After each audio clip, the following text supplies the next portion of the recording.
It is an honor and a privilege to introduce to you today our preacher, Naomi Walters. Naomi will begin her doctoral work at Lipscomb University in 2013 in the area of ministry. She currently works in academic administration at a school in New Jersey, and you will see that she and her husband, Jamie, are very soon going to be parents. They live in Princeton, where he is a doctoral student in early Christianity. But introducing Naomi is an honor for me, not only because she and Jamie were friends and colleagues of mine in our MDiv program at Abilene Christian University. It's an honor because of the role that she plays in our denomination, the Churches of Christ. While it might seem a bit arcane in a progressive context like Union, Churches of Christ are currently in the midst of a decisive and not a little divisive debate about the role of women in liturgical and leadership roles. Churches of Christ have slightly less than 2 million members, roughly the same size as the population of West Virginia. But there are only 8 congregations in the world affiliated with Churches of Christ in which women are preaching on Sunday mornings. It is therefore no small matter that Naomi has felt called to preach. As a young and hopeful member of Churches of Christ, I say God be praised for Naomi's words today, as they come from the voice of the future of our fellowship. Incidentally, as part of a preaching project with Dr. Lundblad, Naomi will be revisiting the text that Derek preached on Monday. Naomi?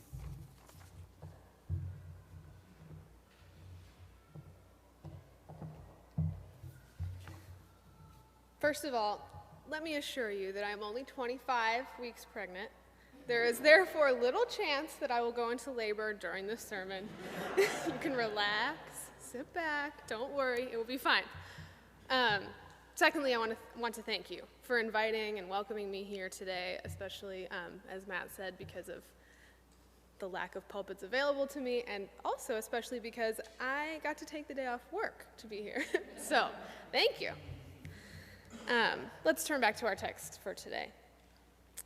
From the time of Abraham forward, Jewish sons were circumcised and given a name on the 8th day after their birth. At first glance, today's text fits right in with that tradition, as Elizabeth and Zechariah present their son for circumcision. But the story is actually quite untraditional. By all accounts, this son should never have been born. Perhaps you remember the story of his conception.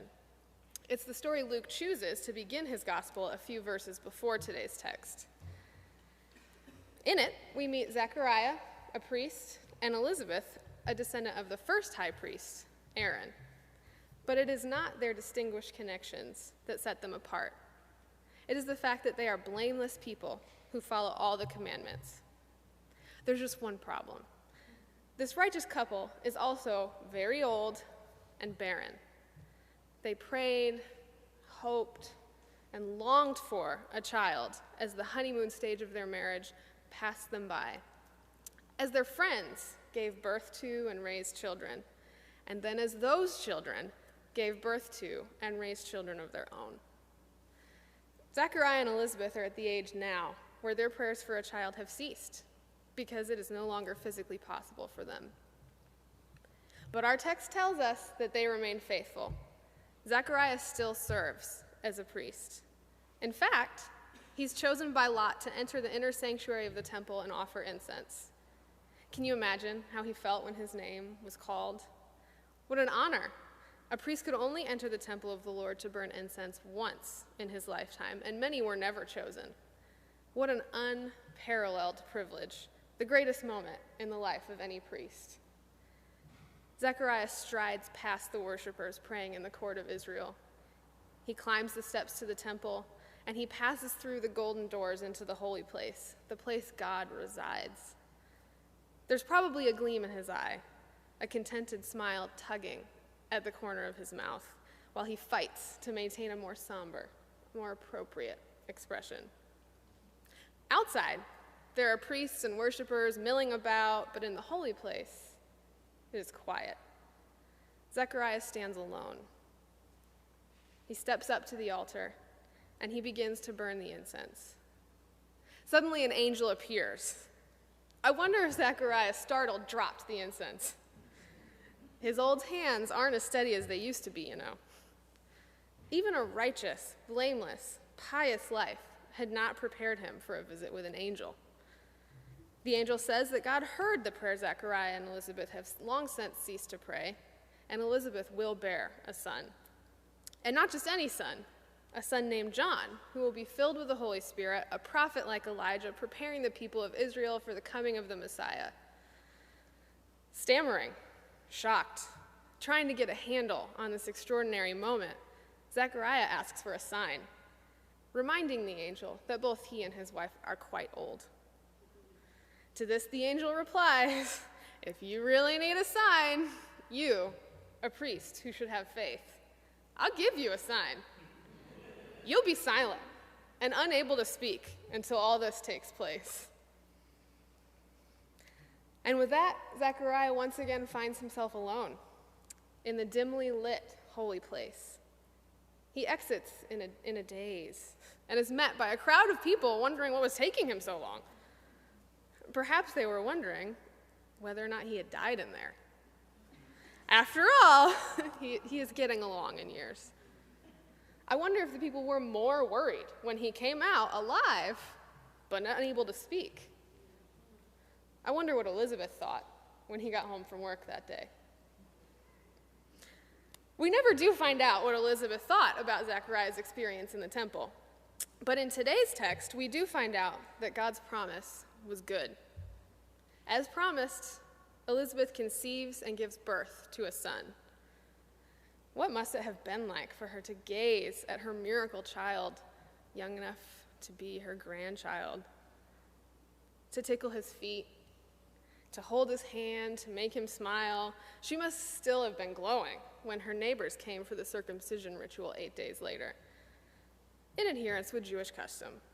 Of course, we would expect nothing less than adherence to Jewish custom from such a righteous and blameless couple. I can't believe their neighbors were able to wait a whole 8 days to visit this miracle child. Their excitement could only have been multiplied based on the fact that this child's parents are so old. This town's anticipation must have been at a record high, knowing that Zechariah had been mute since God promised this baby's birth. So the neighbors settle into what is likely a very crowded home, biding their time through the traditional circumcision and naming ceremony, waiting for their chance to hold this miracle baby.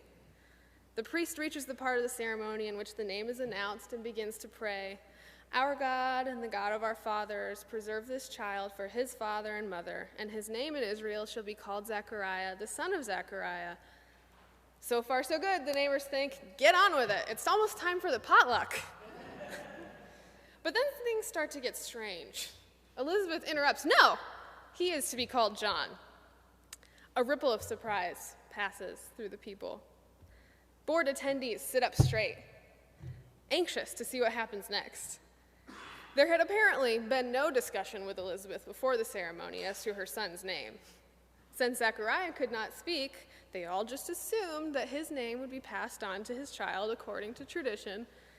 So Elizabeth's interruption was considered inappropriate by all present. Her outspokenness and insistence are completely out of place, not to mention her rejection of the traditional name. Her friends and family point out, "But none of your relatives has this name." Maybe they thought Elizabeth was getting senile, that she really thought she had a relative with that name. Bless her heart. She repeats, "No, he is to be called John." I hope no one embroidered their gifts.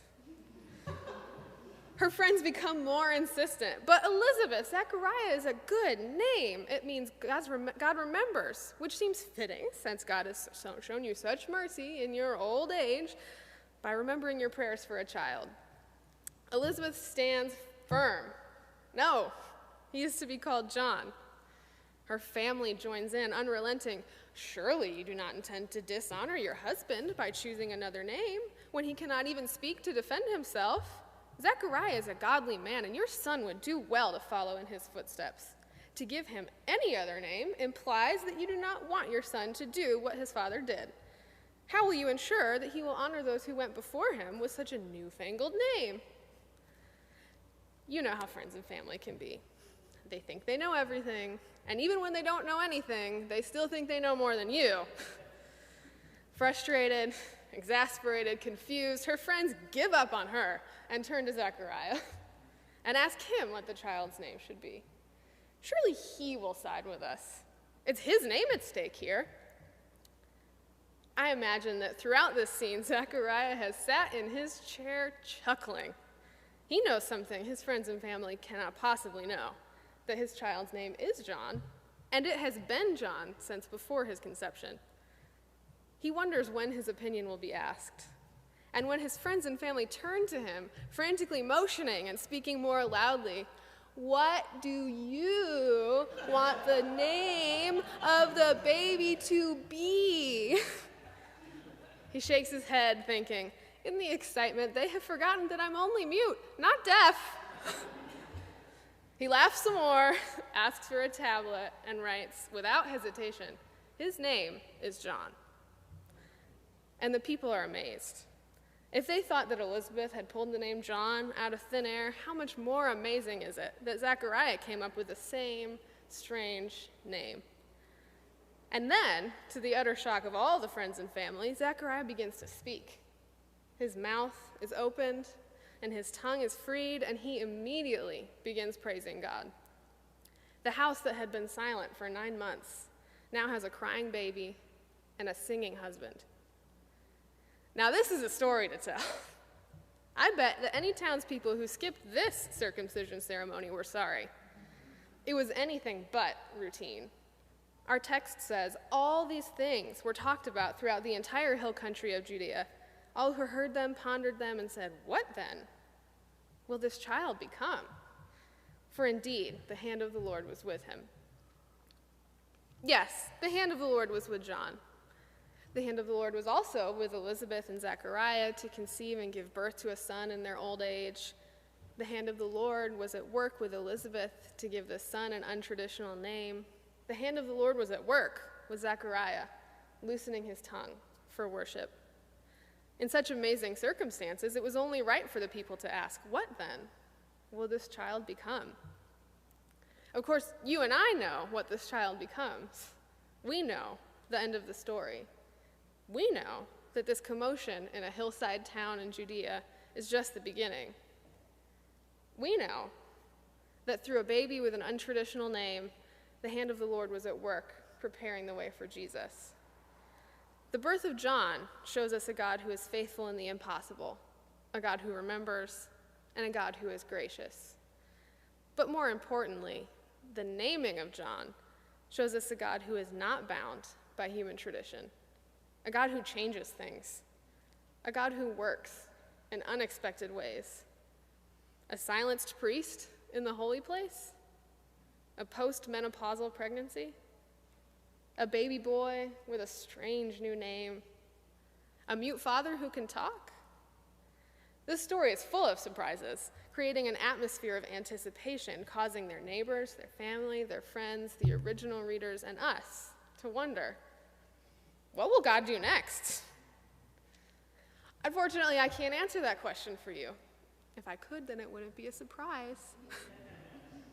But I can tell you that just when we think that we have it all figured out, God crashes in and shakes things up.